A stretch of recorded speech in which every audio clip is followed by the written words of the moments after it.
Hello, boys and girls. It's time for another book.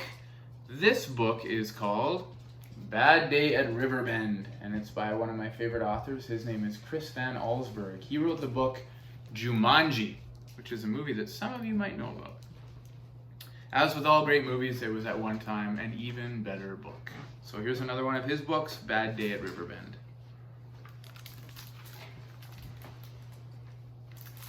Riverbend was a quiet little town, just a couple dozen buildings alongside a dusty road that led nowhere. Though the stagecoach occasionally rolled through town, it never stopped because no one ever came to Riverbend and no one ever left. It was the kind of place where one day was just like all the rest.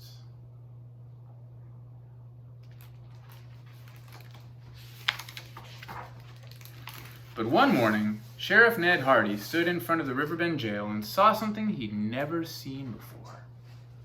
A brilliant light in the western sky. It lasted a few minutes, then faded away. Sheriff Hardy went into the jailhouse. He was sitting quietly at his desk, wondering what the strange light meant, when a loud pounding rattled the jailhouse door. The sheriff opened it and saw Owen Buck, the blacksmith's boy, breathing so hard he could barely speak. In between gasps, Ned Hardy heard the words stagecoach and something awful. The sheriff followed Owen outside. The coach had never stopped in Riverbend before, but now it stood motionless at the end of the street. A crowd gathered around it, but they held back, as if they were afraid to get too close. It was easy to see why. The horses were covered with great stripes of some kind of shiny, greasy slime. "What is it, Sheriff?" somebody asked as Ned Hardy stepped up to the coach. He didn't know. It was the strangest thing he'd ever seen. The strangest thing anyone had ever seen. What could it be?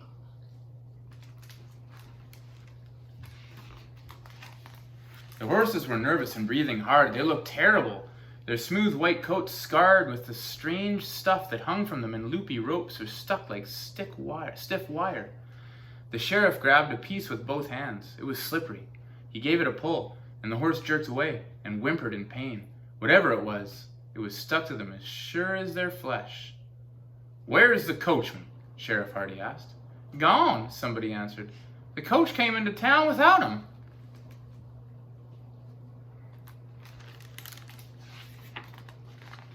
Ned Hardy wasn't sure what to do. He scratched his head. "Well," he finally said, "guess I'll go look for him." The sheriff rode out of town, following the wagon's trail west. Before long, he stopped. The ground was covered with the same marks that were on the horses. Whatever happened must have happened here. He didn't see any sign of the driver, but he heard a muffled sound.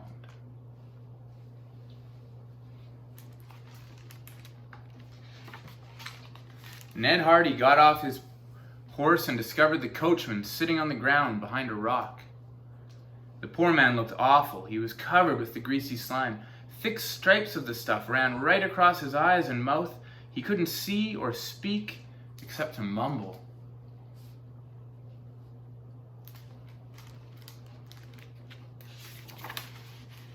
The sheriff helped the coachman up and led him to the horse.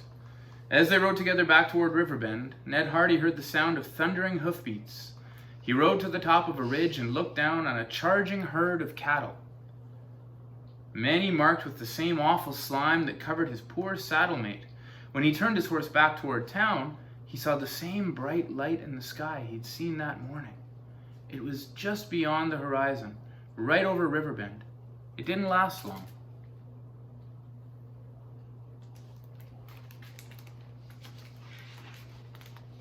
As he approached Riverbend, it was clear to Ned Hardy, even from a distance, that something terrible had happened.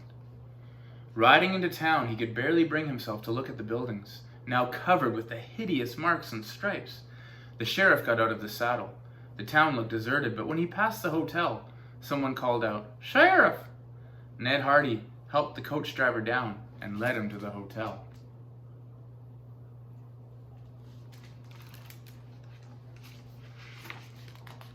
The townspeople and some cowboys were gathered inside. A few were covered with the greasy slime. They all told the same story. Without warning, The sky overhead had filled with a brilliant light, a light that froze everything it touched. Herds of cattle, even birds in the sky, and it was blinding.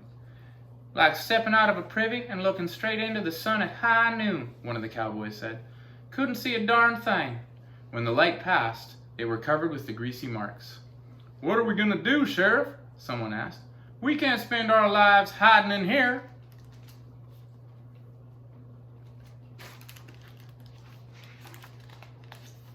"No," Ned Hardy said. "No, we can't." He walked outside and stood in front of the hotel. His bravery inspired the others, and they joined him there. They looked at their poor town. Pretty little Riverbend was now too ugly for words. "Look!" someone shouted, pointing at the sky above the hills just out of town. The mysterious light appeared. Some people ran back inside the hotel, but Ned Hardy just stared at the strange light without blinking an eye. "Whatever evil thing has done this is out in those hills," he said, pointing in the direction of the light. "I am to ride out there and put an end to it."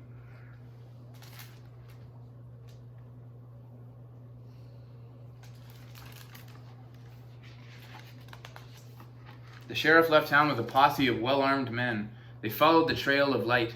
It wasn't hard to tell where it had been. The greasy streaks were everywhere. The men even saw them floating in the sky. But the light they sought always appeared just beyond the horizon.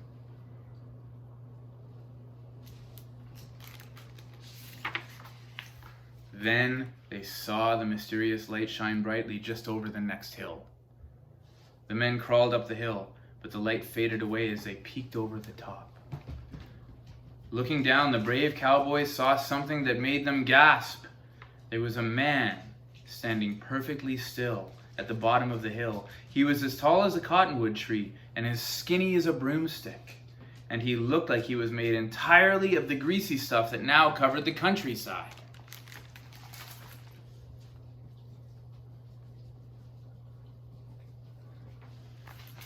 My daughters are watching the story too, and they think that's pretty funny. But I told them they had to be quiet so they're not making any noise. Ned Hardy was sure that this long-legged fellow was the cause of all of their grief. They had only one chance. They'd have to get close enough to take a shot at this skinny devil before he used the light to freeze them. They crawled back to their horses. Ned Hardy gave a silent signal, and the posse charged forward.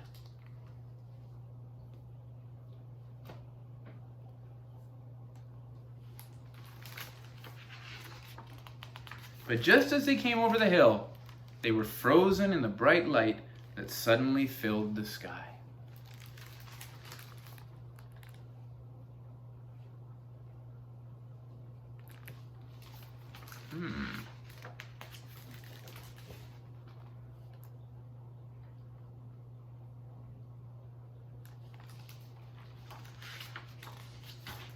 And then the light went out.